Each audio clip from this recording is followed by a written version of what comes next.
Sud Radio, les clés d'une vie, Jacques Pessis. Sud Radio, les clés d'une vie, celle de mon invité. Votre revers vous a permis de recevoir des médailles. Il y a les revers sur les courts, mais d'autres parfois un peu plus longs que vous avez vécu. Vous les racontez dans un livre que nous allons évoquer en se renvoyant la balle, mais au micro. Bonjour Henri Lecomte. Bonjour Jacques. C'est vrai que Balle neuve chez Marabout, c'est votre nouveau livre. On va en parler parce que c'est un livre que vous avez écrit vous-même qui dresse le bilan de votre vie. Ça tombe bien puisque dans les clés d'une vie, on évoque le bilan de la vie à travers des dates clés. Bien Donc sûr. on va l'évoquer en même temps que ce livre. Et j'ai trouvé des dates intéressantes dans votre carrière, beaucoup. Et la première, Henri Lecomte, c'est le 26 mai 1970, une finale de double qui ne vous concerne pas mais qui concerne cette personne. Mă duc dintr-un loc în altul, încerc oarecum să-mi Guillaume Thiriac aranjez. qui gagne la finale de double à Roland-Garros avec Ilie Nastase et qui bat Arthur Ashe et Charlie Passarell en 3-7. Vous n'avez peut-être pas vu le match, vous aviez 7 ans. Non, je l'ai pas vu, mais cette voix, elle à la fois me fait énormément de plaisir, mais aussi me touche parce que c'est mon deuxième père, Ion Thiriac. Exactement, qui était un champion roumain, qui a été un grand champion de tennis et qui aujourd'hui est devenu un homme d'affaires le plus riche de Roumanie. Oui, mais surtout, c'est un entraîneur incroyable. Il a pris sous son aile, on se rappelle un peu de Guillermo Vilas, Ilie Nastase, après il a eu Henri Lecomte, après il a eu Boris Becker, après il a eu Goran Ivanisevic, après il a eu Marat Safin, enfin bon, il a eu du beau linge, comme on dit. Voilà, il vous a repéré, je crois, à Roland-Garros, où vous traîniez dans les allées. Oui, comme je l'explique dans mon livre, je traînais dans les allées, j'étais un petit peu une période difficile où j'étais malheureusement, sorti de la fédération, et puis je me promenais, puis il m'a demandé d'aller jouer avec Guillermo Vilas, et ma vie a changé. Il m'avait repéré déjà il y a un moment et il a demandé simplement de venir jouer une petite heure et puis ça s'est transformé en années. Voilà, et des années avec un homme bourru mais efficace. Ah oui, un ours, mais très très efficace. Et ça vous a beaucoup appris. Moi j'ai beaucoup appris, j'ai beaucoup su comprendre comment ça fonctionnait, comment on devait faire pour devenir un champion et c'est vrai qu'il a eu les mots, il a eu aussi le courage de me bousculer et puis il savait que vu mon éducation, et j'en parle un peu dans mon livre avec mes parents, avec mes sœurs, ça a été quelque chose d'important et il a su apporter ce réconfort parce que j'ai quitté très tôt ma famille, en fin de compte. Et on va en parler justement au fil de l'émission. Il faut savoir que Guillermo Vilas a été le premier Argentin à gagner le tournoi du Grand Chelem. Bien sûr, Roland Garros. Et face à lui, c'était ses débuts. Vous aviez peur? Vous le connaissiez la première fois? Alors Jacques, il faut bien comprendre une chose, c'est que lorsque quelqu'un comme Ion Thiriac, quand on voit le physique de l'homme, les grosses moustaches un peu courbées en avant, qui fait 1m90, et qui te dit, toi, viens jouer avec moi, viens jouer avec Guillermo. Oui. Alors, déjà, on arrive sur le terrain, on est face au numéro 2 mondial. Qu'est-ce que vous voulez faire à 17 ans? Tu te tais. Et puis tu dis merci le bon Dieu, tu dis c'est exceptionnel, je me retrouve avec un joueur qui a un talent extraordinaire, qui est le travail, et puis cette passion pour le tennis, et il est devenu numéro 2 mondial en gagnant plusieurs fois Roland Garros, donc pas mal quand même. Et ce premier match, vous vous en souvenez? Je m'en souviens comme si c'était hier, Jacques. Je m'en souviens parce que c'était sur le cours numéro 2, qui n'existe plus maintenant, mais qui me demande de servir devant le numéro 2 mondial. Et moi, à l'époque, mon service était assez connu, puisque j'avais un service très lifté. Et le numéro 2 mondial avait beaucoup de mal à retourner mon service. Oui. Donc j'étais fier, donc j'en ai exagéré, bien sûr.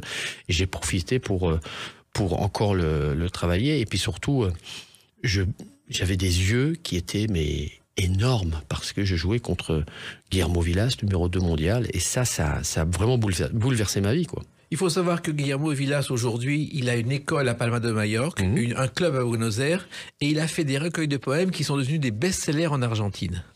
Ah oui. C'est assez étonnant, mais c'est à la fois étonnant et non, et pas vraiment, puisque c'était sa philosophie de vie, on l'appelait le poète, hein. Donc, et il jouait pas comme un poète. Par contre, il frappait très fort, lifté, il avait un physique extraordinaire, il a révolutionné le tennis aussi. Alors, le tennis, pour vous, Henri Lecomte, ça a commencé dès le coup fin, où les balles volaient autour de vous. Oui, des balles blanches qui passaient certainement au-dessus de ma tête. C'est ça qui a commencé un petit peu à chambouler ma vie et qui est devenu ma passion par la suite. Ma maman était prof de tennis. Et j'étais sur le terrain des petits. Et puis après, quand j'ai su marcher, je traînais une raquette en bois. Et puis je jouais au mur. Et puis voilà. Votre première raquette, c'était à 4 ans, elle était en bois. Ah ouais. Ouais, j'ai joué avec les raquettes en bois, Jacques. Ouais. C'est vrai que on pourrait voir encore. Là, je reviens d'un voyage et je regardais dans l'avion où on parlait un petit peu du tennis des années 70, 80. Moi, j'ai commencé en 80, donc j'étais professionnel en 1980. On jouait avec des raquettes en bois et des balles blanches. C'est passé après aux balles jaunes, c'est passé avec du graphite. Et puis tout a évolué, mais c'était des raquettes en bois très lourdes. On n'avait pas le matériel que l'on a aujourd'hui, c'est évident. Oui, et puis vous avez à 6 ans votre première raquette qui est trop grande pour vous. Ah oui, beaucoup trop grande. D'ailleurs, j'en prends une cassée. Ah bon ? Parce qu'au départ, elle était cassée, j'arrivais mieux à la voir. Et après, à 6 ans, j'avais les raquettes, j'étais pas très grand, mais je faisais du service volé. Dès que la balle était courte, je montais au filet. Évidemment, on ne me voyait pas et on voyait que la raquette qui s'agitait un petit peu au-dessus du filet pour pouvoir récupérer les balles. Vous étiez le roi des bâches, paraît-il. Oui, j'en ai décroché beaucoup. Il est vrai que c'était plus une façon de jouer au tennis comme un décollage d'un avion. Oui. Donc il a fallu un petit peu canaliser cette puissance, cette force. Et par la suite, c'est ce qui s'est passé. Au tout début, bien sûr, Jean-Paul Lotte, qui fait la préface de ce livre, qui en parle. Et après, par la suite, avec Ion Tiriac et les autres. Voilà. Alors, vous êtes né à Lillers, dans le Nord, je crois, où l'industrie de la chaussure a été florissante jusqu'à la fin du 19e siècle, et même un peu au 20e siècle. Et vous avez grandi au Perreux-sur-Marne, près de Paris.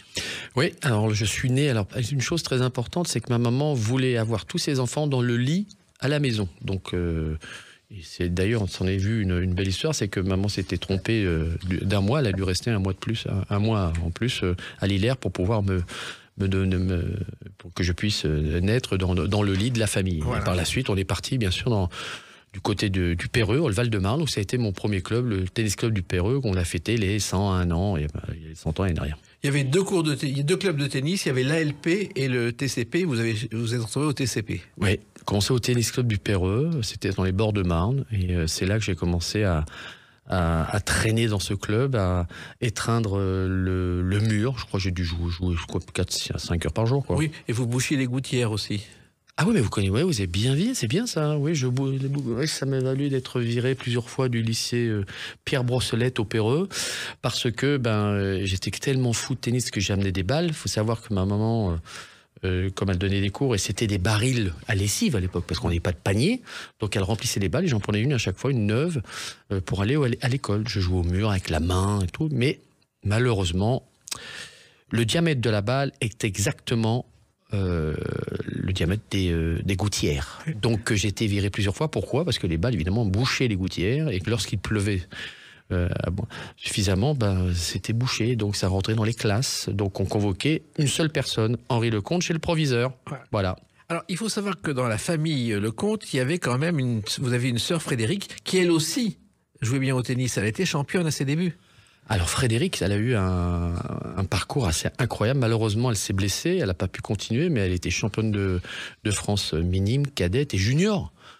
Championne d'Europe aussi, donc elle avait vraiment un vrai potentiel, gauchère, comme moi, un grand coup droit, et puis malheureusement, elle a eu un problème au pied, elle a dû se repérer, elle a dû arrêter. Voilà. Alors, vous avez été repéré effectivement par Ion Tiriac, mais quelqu'un avant vous a repéré, c'était le patron du club de Vincennes. Ah, mais vous savez tout, Jacques. J'essaye. Et oui, non, et bien sûr, il y avait Michel Bergès aussi qui était au CA Vincennes. Il y avait Monsieur Cavallini qui était à Joinville et j'étais repéré au CA Vincennes et c'est pour ça que ça m'a valu de pouvoir partir du TC Joinville parce que j'ai fait le tennis club du Perreux, après TC Joinville parce que j'ai suivi mes parents parce que ma maman était aussi trésorière là-bas et prof et après on a fini au CA Vincennes. Et là le CA Vincennes c'était autre chose, c'était Guy Larcade aussi qui était là. D'ailleurs qui nous a quittés il y a pas très longtemps, qui était à l'époque, on les appelait les maîtres professeurs. Il fallait savoir que lorsqu'on était entraîné ou recruté par un maître professeur, c'était quelque chose d'assez exceptionnel à l'époque. Et comment il vous avait repéré ? Il avait repéré un petit gaucher un peu fou, qui frappait dans toutes les balles, qui montait au filet, qui dit mais celui-là il a quand même un potentiel, ça serait intéressant de voir un petit peu ce qu'il peut faire. Et puis de fil en aiguille, j'ai été pris à la fédération, la Ligue de Val-de-Marne, et puis après je suis monté à Roland-Garros pour passer les différents tests. Voilà. Et il y avait un jeune prof de gym qui était un jeune entraîneur, Patrice Agaloer, et qui a travaillé avec vous. Alors là, c'est encore une autre histoire. C'est Patrice Agaloer qui venait du Maroc et qui avait besoin de passer ses examens. Il a fait la première fois qu'il est vraiment entré dans l'éducation au sport. Il est arrivé au TC Joinville et j'ai une photo, d'ailleurs on le voit dans le livre, où je suis en train de jouer avec une raquette en bois et Patrice Géloir disait à ma maman, on me disait, écoute, votre fils il est incroyable parce que je lui dis de jouer, alors de repartir derrière et d'attendre, mais à chaque fois il carottait un petit peu pour revenir et jouer encore plus. Donc il s'est dit, il y a un petit potentiel, il est mort dessus là. Ouais. Et puis vos premiers tournois, je crois que c'était à Saint-Malo, vous détestiez perdre, Henri Lecomte. Bah, toujours, moi j'aime pas perdre. C'est pour ça qu'on réussit aussi, c'est que on apprend plus d'une défaite que d'une victoire, mais perdre c'était pas possible pour moi. J'ai encore des films parce que mon frère filmait beaucoup en Super 8. Donc vous voyez, ça ne nous rajeunit pas. Et je vois, là je sors du cours, je suis furax, je jette la raquette, je deviens mais comme un dingue quoi. Ah, je détestais perdre. Oui, et puis ça s'est arrangé après d'ailleurs quand vous avez gagné. Et vous avez une volonté hors du commun, 4 heures de tennis par jour? Plus que ça. Plus que ça? Ah oui, quand m'entraînais avec Yon Thiriac et Guillermo, on était entre 6 et 7 heures par jour. Ouais. On le mangeait sur le terrain. On faisait 2 heures de coup droit, 2 heures de revers, 2 heures de service, la volée, le smash, l'entraînement physique. Et on rentrait, voilà. Il n'y a pas de secret. Non, mais quand on aime, on ne compte pas, c'est tout. Oh bah surtout, oui, ça c'est vrai. Une autre date importante dans votre vie, c'est le 13 avril 1983. À tout de suite sur Sud Radio avec Henri Lecomte. Sud Radio, les clés d'une vie, Jacques Pessis. Sud Radio, les clés d'une vie, mon invité Henri Lecomte. Il y a ce livre Balle neuve chez Marabout où vous vous racontez, on l'évoque en filigrane et on l'évoquera plus longuement tout à l'heure. Une date importante aussi, le 13 avril 1983. En fait, c'est là où on découvre vos 2 amours en dehors du tennis. C'est un reportage à Monte-Carlo où vous évoquez vos chanteurs préférés, dont celui-ci.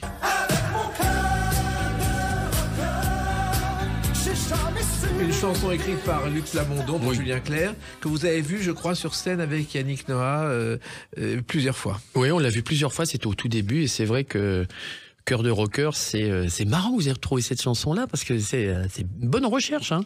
C'est bien, parce qu'il n'y en a pas beaucoup qui se souviennent de ça. Et je crois que ça a toujours été quelque chose d'important pour nous, la musique à l'époque, parce qu'on était début 80, c'était le comment dire, le baladeur. Bien sûr. Le baladeur. Le Walkman, oui. Oui, le Walkman, voilà, on avait les cassettes, donc pour nous, on ne vivait qu'avec la musique. Voilà. Alors il y avait Charlie Couture, que vous adoriez aussi. Bien sûr, qui adore le tennis, qui est un bon joueur de tennis. Et puis alors vous avez en revanche été déçu lorsque vous êtes allé, je crois, à Memphis voir Eric Clapton avec Yannick Noah.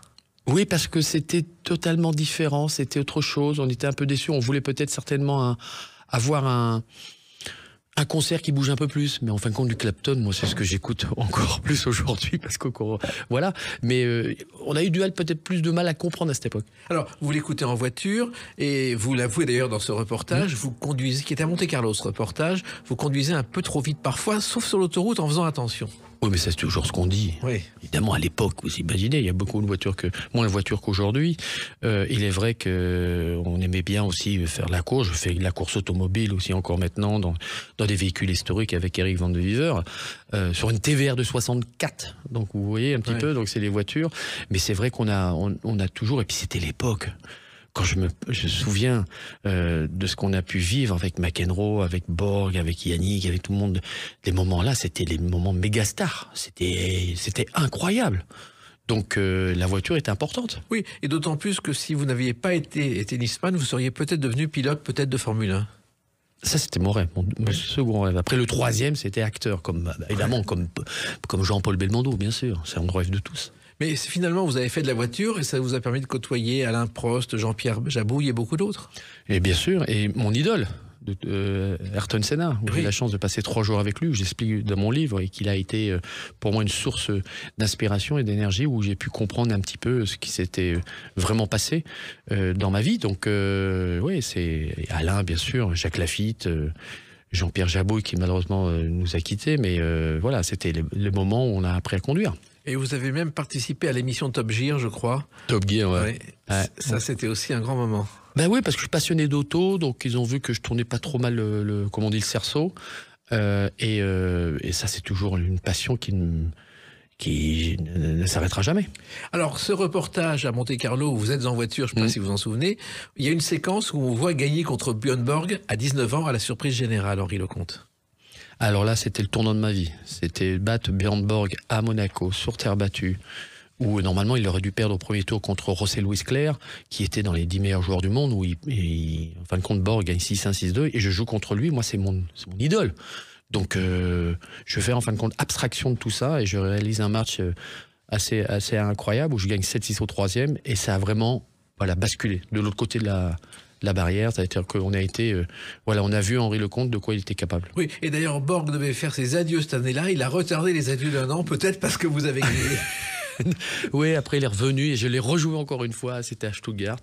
Et voilà, donc oui, moi j'en suis fier. Bon, c'était certes, bien sûr, pas le Borg des années 80, mais c'était quelque chose, 70, pardon, mais c'était quelque chose d'incroyable. Oui, et d'ailleurs, il y a un film où il est incarné par Sverrir Gudnason, oui. Qui est sorti en 2017, qui raconte la vie de Borg et le match Borg contre McEnroe.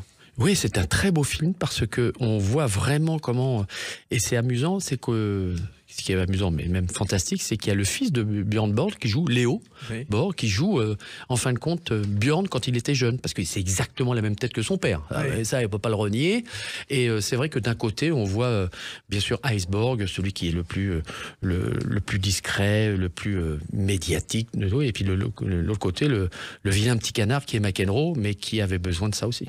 Et le point de départ, et vous le racontez dans ce livre, Henri Lecomte, c'est une rencontre de vos parents avec le professeur principal du collège qui dit, écoutez, il n'y a pas d'autre solution que de le mettre quelque part où il apprendra le tennis. Ah oui, là, c'était le changement. C'était moi, le professeur principal, une dame qui convoque ma maman et qui dit, voilà, écoutez, faut vraiment que je vous parle, parce que lorsqu'on fait des rédactions sujets libres, Henri nous fait un 16, un 17 sur 20, il n'y a aucun problème. Alors imposé, pas du tout. Alors moi je pense la meilleure solution, et j'ai entendu parler que la Fédération française de tennis allait ouvrir un centre sport-études. Vous pensez que votre fils a les capacités? Elle me dit, ah bah oui, mais ça tombe bien parce qu'on voulait vous en parler. Elle me dit, mais mettez-le tout de suite, parce que c'est même pas les études, vous oubliez, ça va pas être son truc. Mais par contre, je pense que dans le sport, dans la façon dont il parle et qu'il s'exprime, il est vraiment passionné, donc il a peut-être une chance là-dedans. Exactement. Et en fait, vous aviez été envoyé de l'école plusieurs fois, vous faisiez toutes sortes de bêtises, tout ce qu'il ne faut pas faire. Oui, qu'on peut même plus faire aujourd'hui. Hein. Jacques, c'est plus possible. C'est-à-dire que les bêtises, les extincteurs, parfois on a fait même monter une vache à un étage. Le problème, il faut qu'elle redescende. Oui. Ça ne redescend pas une vache, les escaliers. Non. Ça les monte, mais ça les descend pas. Et donc puis, là, on peut être... oui. Puis il y avait le bureau du prof de maths qui tombait quand il entrait en classe. Oui, parce qu'on le mettait aussi... Alors ça, les enfants n'écoutaient pas, mais on mettait des billes sous les pieds. Alors on en collait une ou deux, mais pas trop. Et quand il arrivait pour s'essuyer, à chaque fois, il poussait son bureau. Et là, évidemment, le bureau, oui. Puis le seul qui pensait qu'il était à côté du radiateur, c'est moi. Voilà. Alors il dit, Henri, allez, au tableau. Alors, je prenais une bonne note, là, ce jour-là. Mais moi, j'ai connu ça avec un prof d'espagnol qui arrivait dans la classe, qui jetait sa mallette sur la table, et on avait ouvert la fenêtre et mis des billes sur la table. Donc, la mallette est arrivée, elle est passée par la fenêtre du 4e étage. Ah, ça, c'est bien, ça. Ah, c'est une bonne idée. Ah, c'est une bonne idée, oui. Allez-y, les enfants. Trouvez et appelez-nous. Alors, le sport-études, justement, ça a commencé. C'était à l'INSEP, qui était l'Institut national du sport et de l'expertise de la performance. Et le premier qui a cru en vous, c'est Jean-Paul Lotte, qui préface ce livre. Oui, c'est Jean-Paul qui a cru en moi parce qu'il s'est dit, oula, celui-là, il a un jeu particulier, personnalité différente, mais c'est un battant. Et à l'époque, j'étais pas très grand. Et puis, une année, j'ai commencé à grandir, mais très, très vite. Je me suis retrouvé à l'Institut national des sports, à ce sport-études. J'ai eu la chance d'avoir un entraîneur physique extraordinaire qui est Frédéric Roche et qui m'a pris sous son aile pour pouvoir travailler un peu plus que les autres. Qui à mes dépens, bien sûr, comme on grandit trop vite, j'ai eu une petite scoliose, j'ai eu un problème de dos, ce qui s'est avéré un peu un problème par la suite, mais on a fait un travail, je travaillais plus que les autres, c'était un truc de fou. Voilà. Jusqu'à l'extrême, jusqu'à la fatigue, jusqu'aux courbatures. Ah tout, mais pas les courbatures, Jacques, c'est pas les courbatures, c'est-à-dire que je mangeais en dernier parce que je voulais travailler, je voulais être plus performant que les autres, plus fort que les autres, et j'avais du retard, donc je compensais là-dessus. Et vous pleuriez la nuit? Oui, je pleurais parce que je me souviens tout le temps. Je me souviens, ma maman venait me voir avec sa Renault 5 R5 orange de l'époque, marqué Midi Olympique, tu sais, parce que mon frère m'avait foutu ça. Et Et je lui disais, maman, j'ai mal aux os, j'ai mal aux os, j'ai mal aux os. Mais pourquoi t'as mal aux os? Parce que, en fin de compte, comme je grandissais, ça s'allongeait. Et puis, comme on travaillait tellement fort, les muscles aussi étaient un petit peu mis à rude épreuve. Et donc, ça faisait très, très mal. Donc, c'est des moments qui n'ont pas été faciles. Et il a fallu que le service volé du gauche, qui était votre spécialité, devienne un véritable réflexe. Non, mais ça, je l'avais déjà. Je pense que j'avais déjà un service assez... où je cambrais énormément, comme Stéphane Edberg. Donc je mettais un effet un petit peu particulier, en plus gaucher. On n'avait pas besoin de me dire de monter au filet. Le problème, il fallait même plutôt un élastique dans le dos pour dire reste un petit peu au fond de cours. Mais ça, Jean-Paul Lotte l'a très très bien compris. Il a dit laissez-le jouer. Il va trouver à un moment un petit peu de... Il va comprendre comment ça fonctionne pour pouvoir adapter son jeu, être encore plus performant et plus fort. Et d'ailleurs, c'est un peu... particulier parce que la terre battue en fin de compte n'était pas une surface pour moi au départ et est devenue ma meilleure surface où j'ai fait mes meilleurs résultats. Donc comme quoi j'ai réussi à m'adapter et par la suite bien sûr toutes les connaissances que l'on parle dans le livre, que ça soit Yoann Tiriac, Patrice Dominguez et les autres. On va continuer à en parler. Bien sûr. Et Jean-Paul Lotte à l'époque vivait avec une comédienne, Juliette Mills, qui a été la première à avoir l'idée d'emmener des people à Roland-Garros. Avant ça ne se faisait pas et c'est elle qui a ouvert la voie au Roland-Garros d'aujourd'hui côté people. Ça, c'est magnifique. Je vais le parler, je vais lui dire à Jean-Paul. Ça, j'avais oublié celle-ci. Elle est magnifique, celle-ci. Elle est vraie, en tout cas. Alors, premier titre junior à Roland-Garros, justement, à 18 ans, en 1980. Oui, et moment très, très particulier. Pourquoi? Parce qu'il y a eu la finale Borg-Gueruletis qui s'est jouée, en fin de compte, en 1h20. Gueruletis était sorti bien sûr toujours chez Castel, on le savait, parce que lui il faisait la fête beaucoup, et il dit il avait perdu je crois 13 ou 14 fois, et puis il dit de toute façon la veille on ne bat pas 15 fois Bivistas Gueruletis. Oui, il a pris 6-1, 6-2, 6-2. Et moi, je devais jouer la finale junior sur le court numéro 2. Et c'était Philippe Chatrier, le président de la fédération, qui dit attendez, on a un Français. Comme les spectateurs, ils ont eu quand même une finale un peu rapide, on va mettre la finale sur le central. Ouais. Et c'était la seule finale junior qui s'est jouée sur le central à Roland-Garros. Voilà. J'aurais mieux fait de perdre celle-ci puis gagner 88. Mais bon, c'est bien aussi. Non, et puis il y a eu une autre finale qui est rentrée dans l'histoire. On va en parler avec une autre date, le 1er décembre 1991. A tout de suite sur Sud Radio avec Henri Lecomte. Sud Radio, les clés d'une vie, Jacques Pessis. Sud Radio, les clés d'une vie, mon invité Henri Lecomte, que je reçois à l'occasion de la sortie de Balleneuve, un livre dont on parle en filigrane et dont on va reparler un peu plus longuement chez Marabout. Et justement, vous évoquez dans ce livre une date historique, le 1er décembre 1991, le jour où en chœur vous avez chanté ceci. Le tour d'honneur après la victoire de la Coupe Davis, ça vous a marqué ce tour d'honneur? On aurait mieux fait d'avoir des pourcentages sur cet album. Je peux vous dire, parce qu'on a lancé la carrière de Yannick Noah quand même. Ah oui, non mais Yannick peut nous dire merci. C'est vrai que c'était le début de Yannick Noah comme chanteur. Saga Africa, ça venait à peine de sortir. Oui, ça venait juste de sortir. Une belle promotion d'ailleurs pour lancer son album. Ça a toujours été la vie de Yannick. Yannick a toujours, déjà il voulait être champion de tennis, il l'a fait. Il adorait la musique. Il avait déjà le groupe Zamzam qui était là depuis un certain temps. Et puis la concrétisation, ça a été cet album en 91 avec cette Coupe Davis. Alors, ce final, ce tour d'honneur, c'est encore dans votre mémoire, Henri Lecomte? Ça sera jamais. J'ai eu la chance de pouvoir retourner à Lyon. On est retourné avec Yannick 20 ans après. On a fait une exhibition. On était là, on pleurait encore, quoi. On se regardait, on dit l'endroit. L'endroit était quelque chose de... C'est même pas racontable, fallait le vivre à ce moment-là, mais nous on l'a vécu différemment et après on l'a revécu d'une autre façon. C'est ça qui est beau parce qu'on a à la fois marqué l'histoire, on a à la fois lancé une carrière de Yannick en musique. Nous, moi, ma vie a changé quand on a gagné cette Coupe Davis avec Guy. C'est un moment qu'on n'oubliera jamais. La première Coupe Davis à la France depuis 1932, il faut le faire quand même. Et puis votre victoire sur Pete Sampras, personne ne s'y attendait. Vous vous en souvenez encore de ce moment où vous l'avez battu? Dès le début, vous pensiez que vous alliez le battre? Ah oui, non mais j'étais habité. J'étais préparé pour cela, avec toute la préparation, la confiance que m'avait donné Yannick et Yannick Noah et Patrice Agelower. On dit on a besoin de toi, on va gagner la Coupe Davis avec toi. 3 mois auparavant, je suis opéré du dos, je marche à peine, je pars en centre de rééducation à Douarnenez Tréboul avec Patrick Chamagne, où là on reprend à 0. tout ce que je veux, c'est être prêt pour jouer en double. Et puis plus ça avance, mieux je suis et plus je rentre dans un état second, c'est-à-dire plus dans la zone, comme on dit, quand on est tellement préparé qu'on vole. Et je savais que j'allais jouer. J'étais sûr que j'allais jouer, que j'allais gagner. J'étais 3 jours de folie.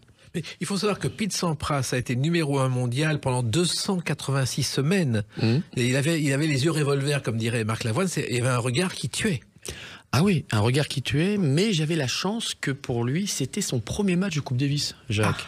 Et donc, il savait, il y a une petite pression, mais il faut savoir que les Américains, pour une anecdote, hein, je le dis aussi dans le livre, mais ils avaient quand même fêté Thanksgiving le lundi chez Paul Bocuse. Ils avaient dit, bon, ça va, on va gagner, tu joues le compte, ça va être facile. Ils avaient la meilleure équipe du monde en double. Je dis, bon, ça va facile. Ils avaient même déjà célébré, puisqu'on leur avait offert une bague, parce que c'était la bague comme on gagne la NBA, comme on gagne en hockey, on offre une bague, voilà, ils l'avaient déjà. Oui. Eh ben, il aurait mieux fait de nous la donner, hein, parce qu'on leur a fait voir un petit peu comment on joue. Hein. Faut pas vendre la peau de l'ours avant de l'avoir tué. C'était David contre Goliath. Ça a été Sampras, son premier match, donc la pression. Et puis il s'est retrouvé en face d'un gars qui, au bout de 2 points, il a dit il y a un truc qui va se passer. Et il y a une photo qui est extraordinaire où il y a Tom Gorman et Pete Sampras qui me regarde en train de passer juste devant lui, et moi je suis comme ça, le poing levé avec les yeux comme ça, et on voit dans les yeux de Sampras, on dit ce mec est fou. Donc et en plus il y a une autre anecdote qui est marquée dans le livre, c'est Nick Bollettieri qui dit attention, vous savez quoi, l'homme le plus dangereux c'est Henry parce qu'il sait pas ce qu'il fait. Ouais. Il n'avait pas tort. Mais là, je savais ce que je faisais. Et d'ailleurs, il y a eu aussi une forme de dopage avec le mot que Yannick Noah a lu avant l'épreuve, qui était le mot de Maxime, votre fils. Yannick avait demandé à tous les enfants des joueurs d'envoyer un petit dessin pour pouvoir nous motiver. Il l'avait mis dans les vestiaires. Et puis, Maxime, à 7 ans, il me fait « Papa, tu gagnes la Coupe Davis et tu me la donnes. » Donc, il avait tout mis. Oui. Papa, le truc. Et évidemment, à la fin quand on gagne la Coupe Davis, il prend le micro et il le dit. Alors bon, vous pouvez imaginer, encore même maintenant, c'est ancré. Alors, il se trouve qu'au départ, lorsque Yannick Noah vous convoque dans sa chambre d'hôtel, vous dites c'est pour m'éliminer, ma carrière est finie. Et Henri Lecomte. Tout au départ, quelques semaines avant. Tout au départ, quand il me convoque, il me dit... je crois que le plus grand moment, c'est surtout à Pau, où il me dit on va gagner la Coupe Davis et on a besoin de toi. Et puis quand il vous convoque après le lundi pour prendre la sélection, je rentre dans la chambre d'hôtel et je dis « Oui, je sais ». Et il me fait « Quoi tu sais, Henri ?»« Oui, je sais. » Je dis « Mais explique-nous. »« Bon, je vais jouer. »« Oui, je sais. »« Mais tu vas pas jouer en double. »« Oui. » Je lui dis « Oui, je sais. » Oui. Tu vas jouer en simple. « Oui, je sais. Et puis en plus, je vais gagner. Oui. » Et là, il me regarde, il fait « Ouf, il y a quelque chose. » Bon, évidemment, vous imaginez, après on va dans la chambre, on remercie mon Dieu, on se dit voilà tout le travail que j'ai pu faire, maintenant faut le réaliser. Donc, et cette pression-là, elle a bien fonctionné. Oui, mais ça c'est le résultat de 6 semaines d'intense activité et de travail après justement vos problèmes de dos, Henri Lecomte. Ben oui, parce que les problèmes de dos, 3e hernie discale opérée, il faut tout reprendre à zéro.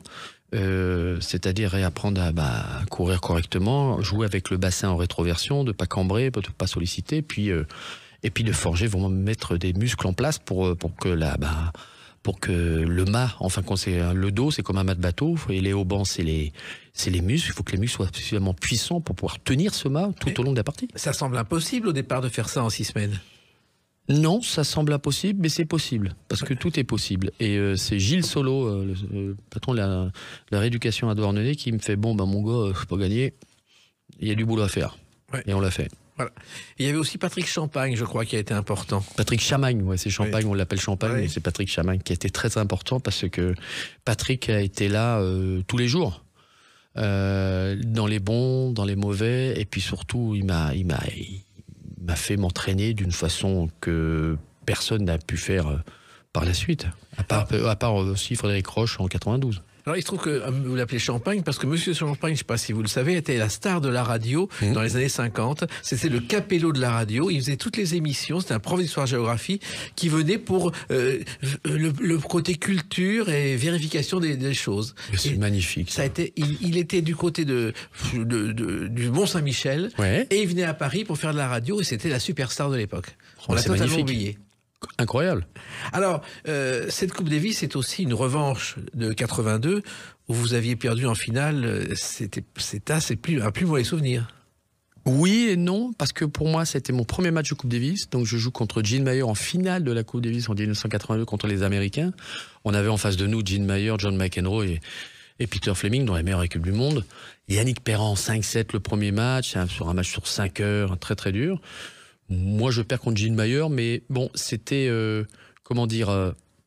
normal, plus ou moins. Elle a été dure parce qu'on voulait vraiment la gagner, mais on n'avait pas les armes suffisamment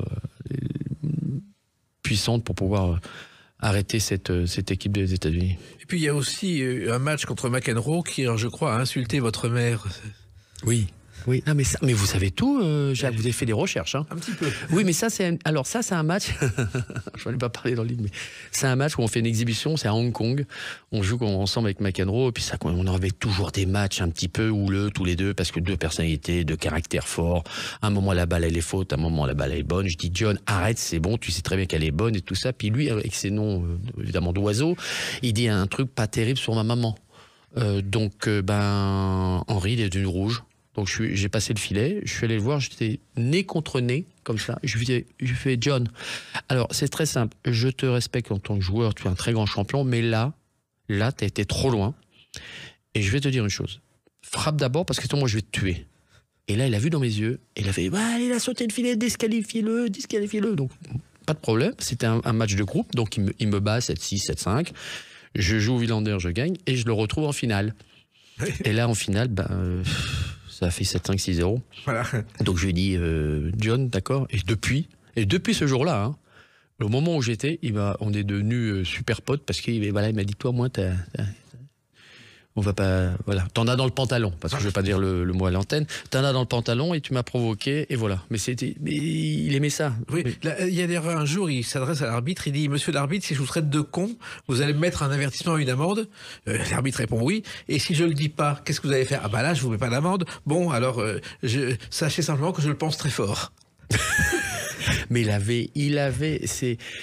avait la façon de communiquer, de parler, John McEnroe. Il faut savoir que son papa était avocat, grand avocat à New York, et il savait comment utiliser la langue de Molière, française, parce que bon, pas, il est américain, mais lorsqu'il parlait en français, et il avait toujours une façon de s'exprimer très, très classe, mais à la fois classe et pas terrible. Mais ça passait. Ou alors parfois, il dit you cannot be serious, voilà.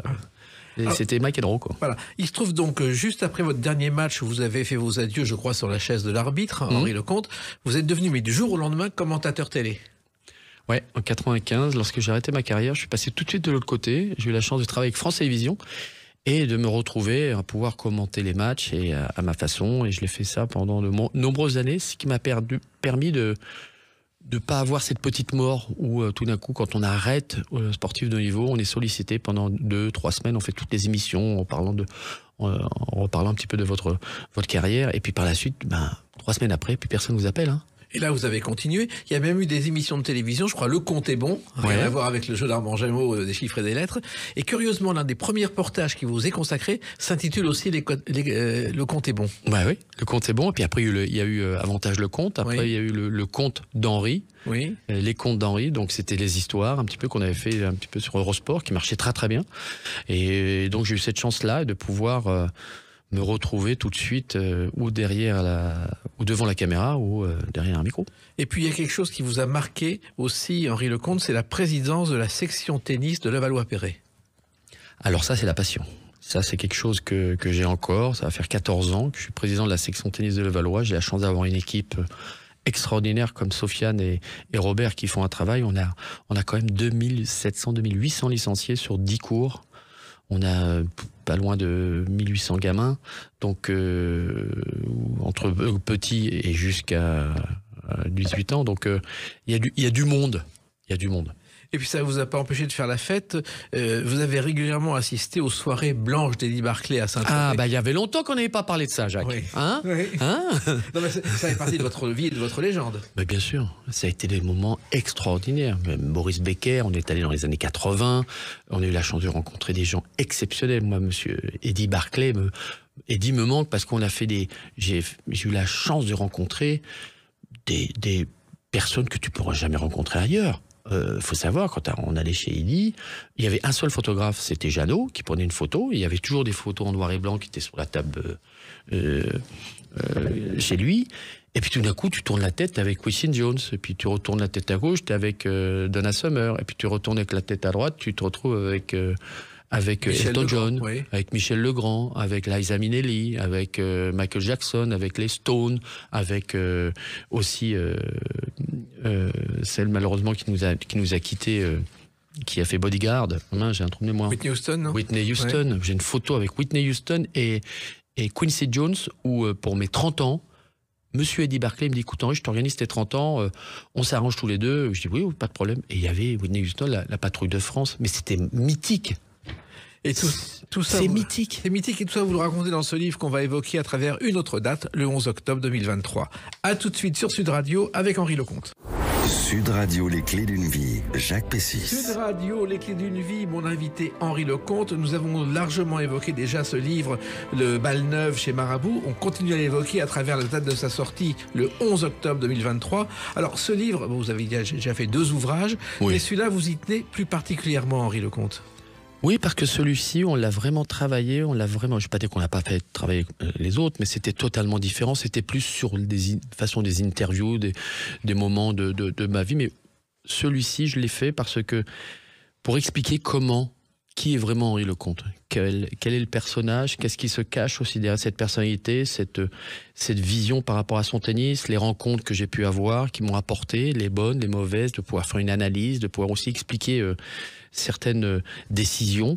Et vous savez, Jacques, quand on fait un livre, c'est un peu aussi, on se met à nu, donc on exercice certaines choses, on a eu besoin de le faire. Moi, je sais que de ce côté-là, Maya m'a beaucoup aidé et elle m'a permis d'être ce que je suis aussi aujourd'hui, de Maya, pouvoir comprendre ma compagne aujourd'hui, et qui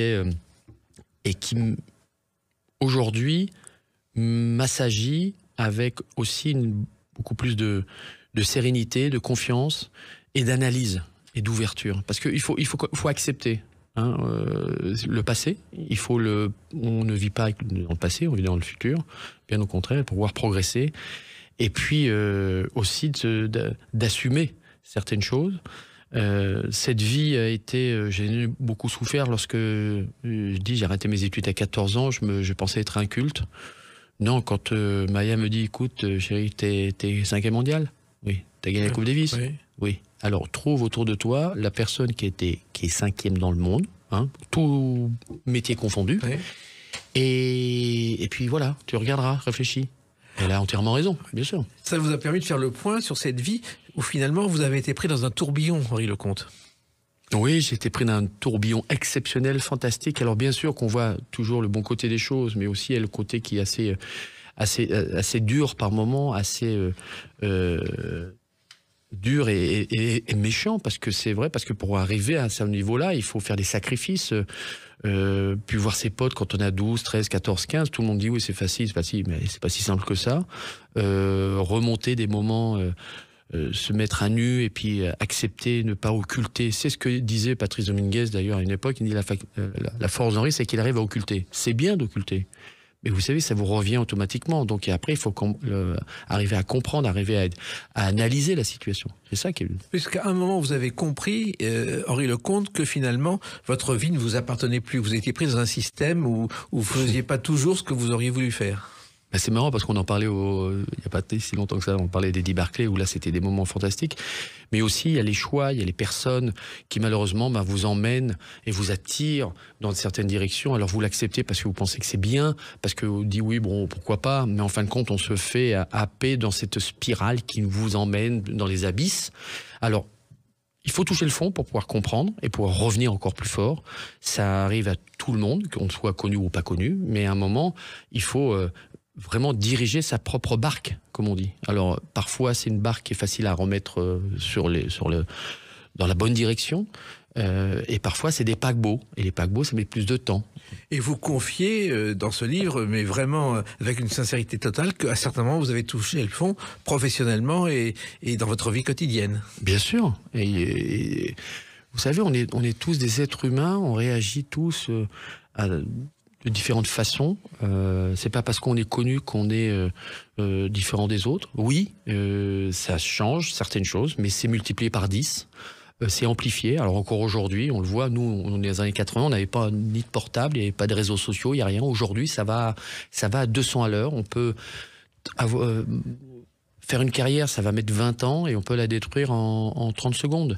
Donc il faut faire attention. On peut utiliser tous les systèmes que nous avons en ce moment, mais il faut être lucide que c'est aussi à double tranchant. Donc, et être connu, c'est tout le monde voit que le bon côté des choses. Mes enfants, moi, les deux derniers, là, 16 ans et 18 ans, là, ils pensent que tout est facile. Ah bah ouais, papa, tiens, vas-y, je prends le portable, on fait ça. Ah oui, alors, il y a un fils, il voulait être champion de tennis, mais il voulait pas s'entraîner. Oui. Donc c'est pas facile, hein, Jacques, c'est compliqué. Mais parce que c'est de leur faute et pas de leur faute, c'est parce qu'ils sont nés avec ça. Donc après, il faut les éduquer. Voilà. Et vous avez eu un autre problème, c'est que vous étiez très influençable à une époque, Henri Lecomte. Ah oui, ça c'est vrai. J'écoutais un peu un chien avec un chapeau. J'avais envie d'être aimé. J'avais envie qu'on m'aime. J'avais envie de compte. Donc parfois, je prenais des décisions en disant voilà, c'est bien. Mais c'était pas du tout ça. Il faut pouvoir aussi analyser tout ça et dire qu'est-ce qui est bien pour moi en fin de compte. Puis il y avait ceux qui faisaient semblant de vous aimer et qui flattaient votre ego. Oui, beaucoup. C'est marrant, quand ça marche, on a plein de potes. Puis quand ça va plus, on n'a plus de potes. Hein, et puis on disait ouais, mais je te l'avais dit, t'es comme ça. Et puis on vous a bien aspiré tout ce que vous avez pu avoir, et puis par la suite on vous lâche comme une vieille chaussette. Mais ça fait partie aussi du jeu, donc ça il faut savoir l'analyser, et c'est avec l'expérience, comme me disait mon papa, qui est toujours là à 94 ans, et maman aussi. Tu verras mon fils quand tu auras mon âge. Je fais pas, quand tu auras ton âge, je serai pas comme toi. Bah si, mais oui, parce que tu as les enfants et parce que tu as une éducation, parce que les bases sont importantes de la vie. Je ne lâcherai pas mes enfants dans ma façon de voir les choses. Après, ils feront leur propre vie, mais on doit respecter les gens. Voilà. Et ce livre, justement, c'est une façon pour ceux qui vous connaissent de vous connaître autrement, tel que vous êtes, et ceux qui ne vous connaissent pas de vous découvrir tel que vous êtes, Henri Lecomte. Oui, absolument. C'est exactement ça. C'est un Henri Lecomte qui se met à nu et qui vous explique comment je suis et pourquoi, et surtout qui dit la vérité, qui est vraie. Vous avez, pendant un certain temps, surjoué ce que vous étiez. Certainement, oui, bien sûr. J'ai surjoué, je voulais tellement que renverser la situation, comme ce discours à Roland Garros. J'espère que vous avez compris mon jeu. Au début, vous êtes au micro de Roland Garros et vous dites au public, j'espère que vous avez compris mon jeu quand vous avez perdu. Oui, non mais quand on y pense aujourd'hui, c'est pas trop grave. Oui. Mais à l'époque, c'était quand même... puis j'avais un côté arrogant aussi. Mais parce que aussi, j'avais un entourage, j'avais des gens aussi qui étaient autour pour se mettre dans cette direction-là. Donc après, et puis quand on n'est pas naturel quand on n'est pas soi-même. Vous savez, le naturel revient vite au galop. Donc moi, à un moment, après, il fallait assumer. Donc c'est pas simple. Et vous dites dans ce livre, Henri Lecomte aussi, que vous auriez pu devenir numéro 1, mais ça aurait été un immense sacrifice. Alors, on aurait pu être numéro 1, oui, peut-être. La seule chose, c'est de pouvoir gagner un grand chelem. Ça, je pense que j'aurais certainement pu en gagner un, si j'avais eu... une préparation, si j'avais été avec la mentale que j'ai aujourd'hui, d'acceptation, de pouvoir beaucoup de résilience, de pouvoir aussi mieux communiquer. Ça aurait été quelque chose d'important parce que je ne me serais pas égaré. Mais aujourd'hui, on peut très bien faire dans ma deuxième vie, c'est ce que je fais. Hein. Donc je retransmets beaucoup, je partage beaucoup, je donne mes opinions par rapport à ma vie et ce que je fais, et même dans le monde du business. Donc c'est ça qui est intéressant, c'est qu'on progresse encore. Mais il vous a fallu longtemps pour faire cette constatation, ce constat ? Oui, parce qu'il a fallu me comprendre moi-même, qui je suis, et pourquoi j'ai fait ça, et pourquoi je suis là aujourd'hui, et surtout de faire une analyse positive de la sorte. Voilà. Donc, et c'est jamais simple, hein, vous savez, de se regarder dans le miroir et de dire, ouais, là, j'ai déconné. Parce qu'on veut pas le dire, parce qu'on a un peu honte. Mais faut pas avoir honte, au contraire, assumer. Donc ça, c'est le passé, mais pour préparer le futur, il y a une chanson qui, à mon avis, résume ce que vous êtes aujourd'hui. La vie commence à 60 ans, quand on la connaît mieux qu'avant. Tino Rossi, La vie commence Magnifique. à 60 ans, qui a chanté cette chanson au Casino de Paris 30 ans ou 40 ans après avoir débuté au Casino de Paris dans une revue et être devenu l'idole des femmes. Et c'est vrai que pour vous, la vie commence à 60 ans parce que vous avez des tas d'activités maintenant. J'ai plein d'activités et puis surtout une joie de vivre. J'ai la chance d'avoir une personne extraordinaire à côté de moi, d'avoir mes enfants, d'être soutenu, d'être aussi aimé comme je suis moi, Henri. Quoi, pas comme Lecomte ou Riton ou voilà. Non, c'est ça, c'est important, et de pouvoir partager ça, de pouvoir aussi retransmettre un petit peu d'expérience que j'ai pu avoir dans ma carrière, et puis de donner une envie à tout le monde de pouvoir progresser tous ensemble. Justement, pour ceux qui veulent faire du tennis et pour qui vous êtes un modèle, au moins ce livre est une confession qui va les aider peut-être à gagner du temps. Certainement, je le souhaite. En tout cas, c'est pour ça que j'ai fait ce livre, et il y en a un autre qui suit derrière, parce qu'on va aller encore plus loin dans comment s'apprendre aussi à s'aimer. Il faut s'aimer, hein. Il faut se dire que c'est bien ce qu'on a fait aussi. On l'oublie parfois. On dit, ouais, non, c'est normal. Non, il faut aussi se dire, bravo, c'est bien. Ok, là, t'as déconné. Bon, maintenant, ressaisis-toi, remets-toi sur les rails. Comprends pourquoi tu as fait ça. Mais c'est pas si simple. Donc c'est un travail que tu dois faire sur toi-même. Moi, j'ai pas eu cette chance-là de le faire suffisamment tôt, parce qu'à l'époque, Jacques, rappelez-vous, dans les années 80, on allait voir un psy, on disait que t'étais malade. Oui. Donc c'était pas du tout dans l'air du temps. Tandis qu'aujourd'hui, d'aller voir quelqu'un, de pouvoir être plus performant, être plus fort, c'est tout le monde, que ça soit dans le monde du sport, dans le monde du business ou le commun des mortels. Et c'est ça qui est important. C'est de pouvoir se dire, eh bien oui, d'accord, je suis là, j'ai un petit sac à dos, comme Dora l'exploratrice, j'arrive avec quelque chose, mais il faut que je l'accepte. Donc il faut que cette pression, j'arrive à l'évacuer. Et ça veut dire que le titre Balle neuve n'a pas été choisi au hasard? Non, parce que balle neuve, c'est quoi? C'est une continuité. C'est comme dans un match, on dit balle neuve, on a gagné le premier set, on est dans le deuxième set, on change de balle neuve, on continue le même match, on va dans la même direction, c'est gagné, sauf que les balles sont neuves, donc attention, ça va plus vite. Donc faut réagir plus vite, faut s'adapter en fonction du temps, de l'adversaire, de tout. Donc voilà, c'est toute une continuité. Et ce livre, je crois, est né de vos réflexions en voiture, de vos longs voyages. Vous vous êtes dit, il y a autre chose à faire. Oui, je suis quelqu'un qui adore conduire. Je fais beaucoup de kilomètres. J'en fais entre 60 et 70 ou 75 000 par an. J'adore être autonome. J'adore être aussi seul, la solitude, de pouvoir se réfléchir, écrire, de pouvoir enregistrer. Parce que maintenant, c'est bien, dans la voiture, tu enregistres. Ouais. Donc après, tu te réécoutes, tu fais oh là là là. Donc après, on écrit. C'est pour ça qu'avec Maï, on a mis 2 ans à le faire, ce livre, parce que il faut avoir... je voulais quelque chose qui soit simple aussi, facile à lire, avec mes mots à moi, avec ce que je peux ressentir, mais avec aussi une analyse un peu plus profonde de qu'est-ce que l'on est au fond de soi, quoi. Donc c'est ça qui est bien, et puis un peu de trucs marrants. Donc voilà, la solitude aussi, c'est bien. C'est bien de s'ennuyer, c'est une bonne chose. Oui. Nos parents, ils nous disaient ça, hein. Tu t'ennuies, c'est bien. Ça te fait travailler, ça te fait un petit peu travailler tes méninges. Et puis il y a ce côté homme du Nord que vous n'avez pas perdu, ce caractère très particulier. Alors Jacques, je peux vous dire une chose, c'est que le Nord, mais je suis de plus en plus avec les gens du Nord. C'est incroyable. Là, je fais plein de signatures. Je vais à Lillers, d'ailleurs, pour faire une signature, une dédicace. Je vais à Boulogne-sur-Mer avec mon ami Franck Pack, où il est en train de sortir un club extraordinaire. Mes racines reviennent de plus en plus vers le Nord, où je retrouve aussi des amis que j'avais perdus de vue, qui ont très bien réussi, d'autres moins bien, mais c'est un peu comme on dirait la chanson de Brume, qu'est-ce que tu as fait il y a 10 ans, quoi. Oui. Donc c'est ça qui est beau, parce qu'on a tous évolué, on est tous, en fin de compte, on va tous dans la même direction, et puis on a un cœur aussi, puis on le sait, comme on le dit, hein, comme dit Dany, hein, on brille 2 fois quand tu vas dans le schnorr, hein, quand tu arrives et quand tu repars. Voilà, le langage petit. Et finalement, aujourd'hui, cette expérience, vous la transmettez par ce livre, mais aussi par des conférences et des séminaires, Henri Lecomte. Oui, j'ai la chance de pouvoir faire ça dans différents business clubs, différentes sociétés, de pouvoir partager ce monde que j'ai vécu, qui était à la fois difficile, avec beaucoup de résilience, et en fin de compte qui s'adapte très très bien dans le monde du business, parce qu'on a un sport individuel qui est le tennis, mais on s'est retrouvé en Coupe Davis. Comment voulez-vous qu'on fasse pour gagner ces Coupes Davis? On avait quand même 3 personnalités, voire 5 personnalités avec un caractère différent.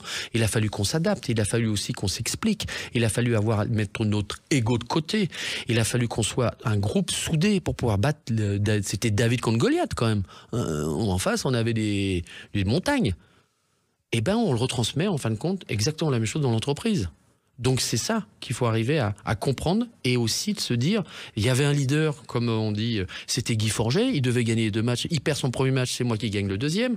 En fin de compte, le leader devient deuxième ou troisième, celui qui n'est pas leader devient premier, mais il laisse sa place aussi après à l'autre. C'est toute une continuité de pouvoir communiquer et mettre en place toute une structure pour gagner.